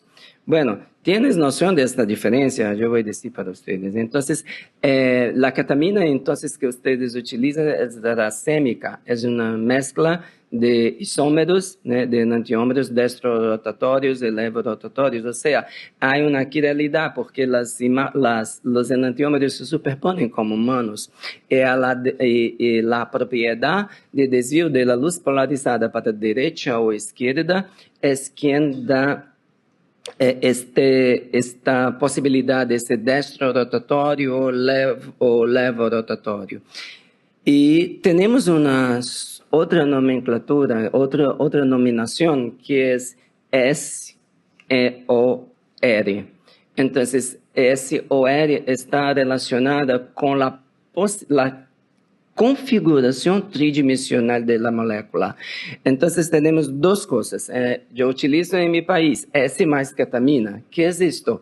Es S de siniestro a la izquierda o en sentido contrario a las agujas del reloj.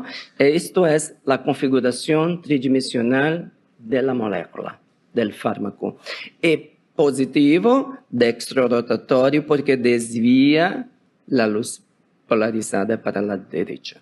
Entonces, S más ketamina o dextrocetamina que utiliza en Brasil ahora es esto. Y esto es diferente, sí, muy diferente. Hay una superioridad de la dextroketamina porque la afinidad por el ligando de fenciclidina del receptor NMDA es 2 a 4 veces más grande que el racémico. Analgesia más potente, menos efectos secundarios como recuperación más rápida, menos efectos cognitivos y psicodislépticos. pero con efectos hemodinámicos similares. Entonces, nosotros tenemos que mirar hoy con mucha atención los estudios de ketamina publicados, si son uracémicos o no, porque eso hace diferencia, está ahí. Y así ya fue dicho aquí cómo funciona el mecanismo de acción de la ketamina. Entonces, la ketamina, su acción en el receptor N-metil de aspartato, que está normalmente bloqueado por el magnesio. Entonces, cuando viene una excitabilidad grande, y viene el glutamato, que es liberado en la sinapsis, y más las poliaminas, glicinas, etcétera, que vienen juntos, esto hace un cambio en el ionóforo. El magnesio sale, el calcio entra, y entonces tenemos una ola de despolarización y excitabilidad muy grande. Y la ketamina impide esto, porque tiene una ligación en el sitio fenciclidínico allá, que impide que el calcio pase. Entonces, esta descubierta fantástica cambió todo que pensábamos de ketamina en los últimos años. Porque después de esto, empezamos a comprender mejor su rol en tratamiento de dolor. Entonces, sí, mas no es solamente esto. La ketamina tiene otros efectos. Cada vez sabemos más cosas. Yo podría pasar media hora aquí hablando de todos los más diferentes efectos inmunológicos, etcétera, etcétera, de la ketamina. Sin embargo, la disminución de hiperalgesia inducida por opioides, su acción en disminuir el dolor por potencializar el sistema descendente inhibitorio, sus metabolitos que tienen efectos analgésicos positivos, etc. Y es un fármaco que puede ser utilizado por varias vías. Yo he investigado muchas vías de ketamina en mi país. Sin embargo, nosotros, después de muchas tentativas, estamos, digamos, vamos decir, sabemos que la vía endovenosa es el padrón, el estándar oro. Intentamos la vía oral, sin embargo, tenemos mucha dificultad en la disponibilidad. Intentamos la vía transdérmica, también tuvimos problemas. Intentamos la vía intraarticular, más o menos. Y yo voy a hablar también de la vía espinal. Entonces, la vía intravenosa es la más interesante. Sin embargo, yo pido a Cristália todos los años para producir la ketamina nasal, porque la ketamina nasal puede ser utilizada como un fármaco para dolor de eruptivo, breakthrough pain, porque tiene una acción nasal muy rápida y buena, y hay estudios que muestran esto, pero no, hasta hoy no. Entonces, aquí ya fue hablado, no sé, creo que estoy haciendo confusión con la conferencia de ayer, pero creo que no. no hablaron esto aquí, no. Son las recomendaciones que fueron publicadas en 2018 de la Sociedad Americana de Anestesia Regional y Dolor en medicina de dolor sobre utilización de ketamina para uso agudo, también tiene para uso crónico. Es muy interesante de mirar ese documento. Ahí está varias situaciones donde podemos utilizar ketamina con seguridad, por ejemplo, para disminuir el uso de opioides, disminuir el dolor postoperatorio. Hasta hoy no sabemos si es posible disminuir el dolor crónico postquirúrgico. No tenemos evidencias suficientes para esto. Sin embargo, miren que muchas posibilidades con ketamina, yo creo que tienen que leer esto. Y lo más interesante es que esto es posible con dosis mucho más bajas en relación a lo que utilizábamos para hacer anestesia. Entonces, la dosis eficaz 50 pacientes de 0,25 miligramos por kilo de ketamina, la dosis eficaz 95, cerca de 0,30 y 32. Entonces, esto cambió muchísimo nuestro pensamiento en relación a dosis de ketamina. Y otra cosa mucho más importante en todo lo que hacemos con ketamina es el conocimiento que tenemos un fármaco antihiperalgésico y que la idea de ketamina es principalmente disminuir la hiperalgesia. Y esto es posible con dosis muy pequeñas mismo. Este estudio muestra claramente, miren, las dosis de un bolus, por ejemplo, de 0,25 más 0,125 miligramos por kilo por hora. Esta dosis es similar en relación a hiperalgesia a dosis mucho más pequeñas, mide 0,015 miligramos por kilo por hora. En mi servicio, por ejemplo, yo utilizo 0,015, 0,20, 0, y voy así aumentando. Este es un conocimiento interesante. Aquí las recomendaciones para dolor postoperatorio de moderada a severa, no fue posible hacer un bloqueo. El paciente está con mucho dolor, puede hacer ketamina. Puede. En pacientes que tienen tolerancia a opioides, sí.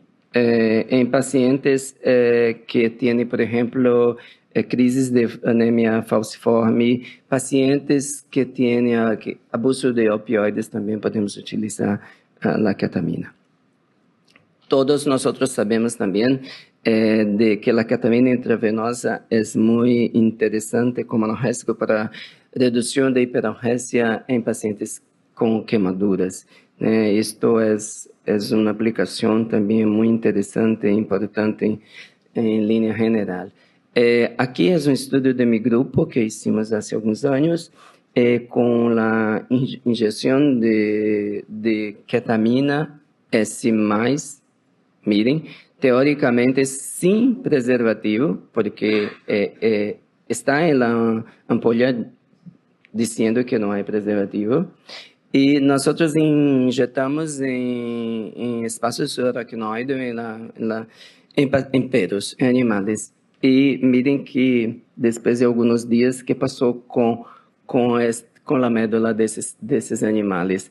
Tuvieron muchos problemas, no clínicos. Sin embargo, en la histopatología vimos todas estas alteraciones como disminución de la dura mater, como infiltrado linfocitario y vasculitis, como vacuolización, varias alteraciones que nos dejaron completamente sin comprender cómo no había una traducción clínica. La ketamina también es utilizada hoy para depresión, epilepsia de difícil control y pacientes que tienen abuso de álcool y otras drogas. Nosotros tenemos muchos pacientes con depresión que utilizan ketamina en Brasil, creo que aquí también. Y es interesante saber que la ketamina en el perioperatorio, mire, esta es una revisión de la literatura que muestra que la utilización de ketamina en el perioperatorio puede disminuir, miren, problemas de trastornos de humor en periodo perioperatorio. Entonces, es un plus, es algo que los pacientes pueden ganar, especialmente si en su estratificación de riesgo hay trastornos como estos. Esta es una otra revisión también para las dosis pequeñas de ketamina para cirugías espinales con buen resultado, y que yo hice cuestión de traer para ustedes, que el uso de esa ketamina para dolor agudo postoperatorio es una revisión sistemática con meta-análisis que muestra que la ketamina S tiene una acción muy interesante en varios aspectos, no está pequeño para mirar, pero disminuye el dolor, el consumo de opioides, el dolor agudo postoperatorio, sin embargo, tiene un poco más de fenómenos psicodislépticos en postoperatorio. Quando pensamos em efeitos adversos da ketamina, sim, temos vários. E um deles é hepatites e cistite. Isto temos que ter em conta sempre. E isto é um problema que pode ser uma contraindicação relativa para a utilização de ketamina. Nós sabemos de estudos que foram abortados por hepatites. Bueno, e a dexmedetomidina? ¿Qué podemos dizer hoy en día? Todos ustedes conocen esto, cómo utilizan los alfa-2 agonistas en una acción sináptica en el sistema nervioso central y modulación de norepinefrina. Sin embargo, mucho más se sabe hoy de dexmedetomidina. Y una cosa interesantísima es exactamente que la dex puede modular a resposta tanto local quanto sistêmica, especialmente com uma diminuição de citoquinas pró-inflamatórias, diminuição da inflamação, que pode ser em vários sistemas, desde local até o sistema nervioso central. E também sabemos hoje, por isto, que a DEX pode ser utilizada em vários tipos diferentes de dolor, não somente o dolor pós-operatório. Cada vez mais aumentamos nosso conhecimento. Miren, esta é uma infusão contínua de DEX para melhorar dolor crônico pós-toracotomia, e eles observaram, esses autores, que a DEX pode diminuir a ação em receptores TOL e também fator nuclear kappa, esta via de sinalização que é extremamente importante para a hiperestabilidade neuronal. Então, essas são coisas novas que estamos sabendo hoje desses fármacos que vão melhorar nossos conhecimentos. Esse é um estudo que eu fiz com meu grupo também. Utilizamos DEX intraarticular em ratões com osteoartrite e não tivemos alterações histológicas en la articulación con inyección de DEX, porque es una cosa que pensamos, va a causar problema también. No causa problema y puede disminuir los niveles de citoquinas inflamatorias como TNF-alfa. Por esto, también la pregunta si podemos utilizar DEX por vía espinal. No sé si aquí están utilizando. Es algo que tiene muchas publicaciones en todo el mundo sobre la inyección de DEX intratecal con resultados interesantes. Yo no tengo experiencia en inyección intratecal de DEX, pero yo tengo que hablar que hay muchos trabajos. Aquí es una comparación entre DEX y Lido para pacientes submetidos às operações laparoscópicas. Então, qual é melhor? Ou podemos utilizar os dois? Sim. A DEX tem um tempo muito mais grande para que os pacientes necessitem de analgésicos que a Lido, e também o consumo de tramadol foi muito mais pequeno com a DEX nesses pacientes. E parece que utilizar DEX no intra e lidocaína depois de um período pequeno pós-operatório pode ser uma ideia por isto. São estudos bem recentes. Então, podemos utilizar dexmedetomidina para dolor intratável, para hiperalgesia induzida por opioides, como a ketamina.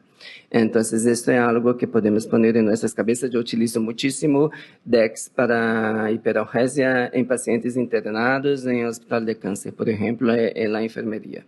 E aqui, uma utilização que é exatamente a diminuição de delírio. Essa é uma visão sistemática com meta-análises em operações não cardíacas, que mostra claramente que a utilização de DEX em perioperatório diminui o delírio, e este é um problema que nós falamos todo o tempo hoje como anestesiólogos, como fazer para diminuir o delírio. Então, a dexmedetomidina é uma possibilidade. E o protocolo ERAS agora tem a dexmedetomidina em várias publicações e estimula sua utilização por diminuição de consumo de opioides e também de los scores de dolor. Entonces parece que la dexmedetomidina es una bala mágica, ¿cómo decir bala? Una balita mágica que sirve para todo. No sé decir hoy esto, pero es importante decir que trata delirium, que mejora a hiperalgesia inducida por opioides, que disminuye el consumo postoperatório, que está relacionada a menos prevalencia de temblores en el postoperatorio. Y para concluir, tengo que decir que hay diferencias entre las respuestas a dexmedetomidina. Ni todas las personas van a responder igual. Hay mucha variabilidad. Este estudio fue hecho en terapia intensiva, pero hay polimorfismos genéticos que hacen con que personas tengan respuestas diferentes para DEX. Y en la vida real, yo utilizo ketamina en mi práctica, yo utilizo dexmedetomidina en mi práctica. Concluyendo, son dos fármacos que pueden ayudar muchísimo en dolor perioperatorio y en otras situaciones más de dolor crónico también. Aquí está mi correo electrónico otra vez para alguna duda o alguna cosa que ustedes deseen preguntarme. Muchas gracias.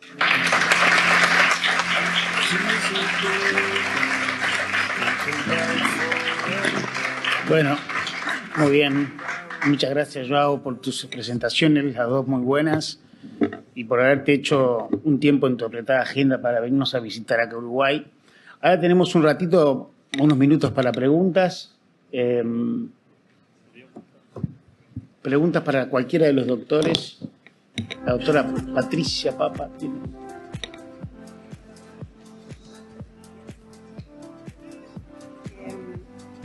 Sí, buenas tardes. Quería hacerte hacer una pregunta a la doctora Zurbano con respecto al tratamiento con opioides como factor de riesgo para dolor postoperatorio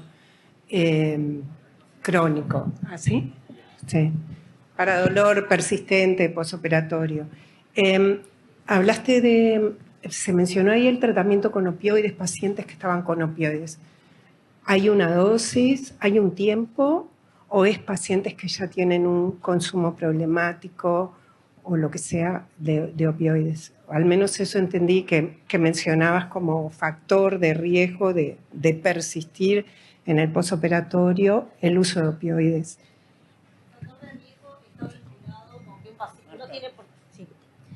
No tiene que ser necesariamente un paciente con un abuso o con un mal uso de opioides. El paciente en tratamiento con opioides por cualquier síndrome de dolor crónico benigno, uno espera un mal manejo del dolor agudo postoperatorio. Ese mal manejo del dolor agudo postoperatorio constituye un factor de riesgo para dolor persistente. O sea, que era lo que les trataba de explicar en esa gráfica que iba desplegando de los factores de riesgo. Los factores de riesgo, ninguno es independiente el uno del otro. Y como no lo son, es que es tan complejo después el abordaje. Pasando raya, es un paciente en el que vos esperás dificultades en el manejo del dolor agudo postoperatorio y eso constituye un riesgo para después tener dolor subagudo y después dolor persistente posquirúrgico. No sé si esa era la pregunta. Sí, preguntaba si había una dosis que sea de mayor riesgo a partir de tanto o un tiempo de uso de opioides previo. No, simplemente el uso. Exacto. El uso. Y lo otro, muchas gracias. Y lo otro que le quería preguntar al doctor Joao es con el uso de dexmedetomidina al fin de vida, en el delirium de fin de vida. Estos pacientes los hace con fines prácticos. ¿Dónde la usa? ¿Lo lleva a la sala de recuperación? Pero un paciente internado cualquiera no se le hace en sala, ¿no? No. O sí, no sé, digo para poner en práctica eso. Muy buena pregunta, Patricia, porque nosotros cambiamos nuestra manera de utilizar ketamina y DEX en nuestro hospital. Nosotros utilizamos en la enfermería, en el cuarto. Entonces, muy bajas, tanto ketamina quanto Dex, associado, por exemplo, com opioides, às vezes, muitas vezes. Então, sim, utilizamos em pacientes em cuidados paliativos, em fim de vida, na enfermeria. Sim, oxímetro, sim, monitoreo cardiológico. Sim.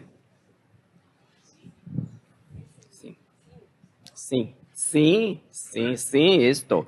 Não temos oxímetro, monitores para todos os pacientes. Sim, não. Não.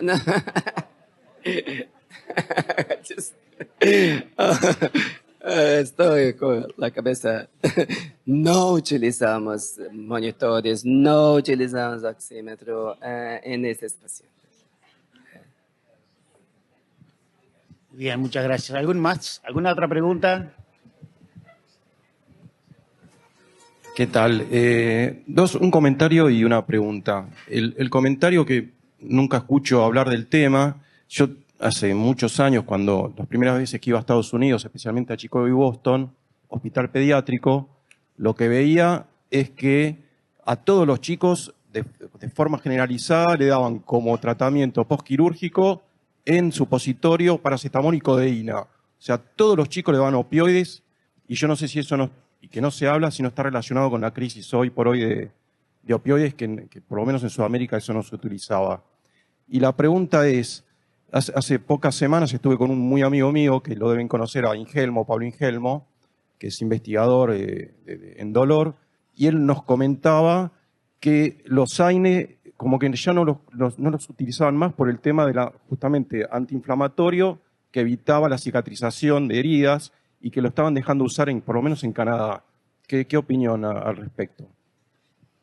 A mí me parece que los AINES y tanto la dipirona como el paracetamol tienen un rol en la sensibilización periférica. O sea, los coadyuvantes y la analgesia regional van a tener van a actuar principalmente con un efecto en la sensibilización central. Entonces me parece que hay una vía de la analgesia multimodal que la estamos perdiendo. Después, si hay evidencia que nos demuestra que tal vez no lo tenemos que usar por alguna causa quirúrgica o algún otro tipo de motivo, sí, pero bueno, teóricamente creo que tienen un efecto y que realmente muchas veces, vemos pacientes de repente que tienen de repente otro tipo de medicación, no están solo con opioides, aplicamos un plan multimodal con analgésicos menores y de repente tienen una mejoría de los scores de dolor. Entonces, no sé si hay alguna evidencia que como que sustente eso.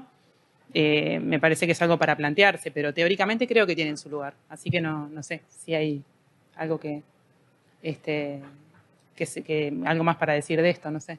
Sobre todo desde el punto de vista fisiopatológico, el dolor agudo postoperatorio es el resultado de la interrelación de tres procesos: la inflamación, la nocicepción y los mecanismos neuropáticos. ¿Cuánto contribuye cada uno de ellos a la sensación dolorosa total? Es imposible de saber. De hecho, los test de screening que valoran, en el caso del dolor neuropático, que hacen el diagnóstico de contribución neuropática, dicen que hay presencia de un mecanismo neuropático, pero no dicen en qué cuantía. Es imposible de saber. Entonces, el no usar fármacos con perfil antiinflamatorio nos quita un tercio de la fisiopatología. Es un poco lo que dice Natalia. Capaz que falta, seguramente nos falte mucho por estudiar todavía y por saber, y quizás lo cambiemos en un futuro. Hoy por hoy me parece que no es planteable, a no ser que el paciente tenga alguna contraindicación especial.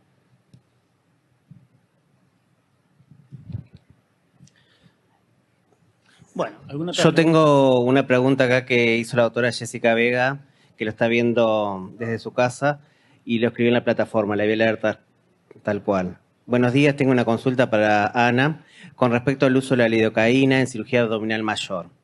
Si utilizo catéter peridural con infusión de lidocaína, ¿los beneficios son los mismos que cuando se administra por vía intravenosa? ¿Cuál es el método preferible, intravenoso o catéter peridural? Gracias, Jessy. Excelente pregunta. No, por supuesto que no. No son los mismos y son mucho mayores peridurales, y peridurales no hay ninguna discusión. Estamos inyectando directamente en el sistema nervioso central. sin duda que siempre la vía de elección va a ser la peridural. Lo que pasa es que, no, tiene que tener la indicación de colocar el catéter, de abordar el neuroeje, pero la evidencia es mucho más fuerte para la inyección peridural. Es la vía más probada y más efectiva de analgesia, porque todos estos mecanismos se producen mucho más rápido y directamente y con menos dosis. Mucho más seguro también, porque en realidad la toxicidad, que es el principal riesgo que tenemos cuando lo hacemos intravenoso, peridural a las dosis que manejamos no lo tenemos.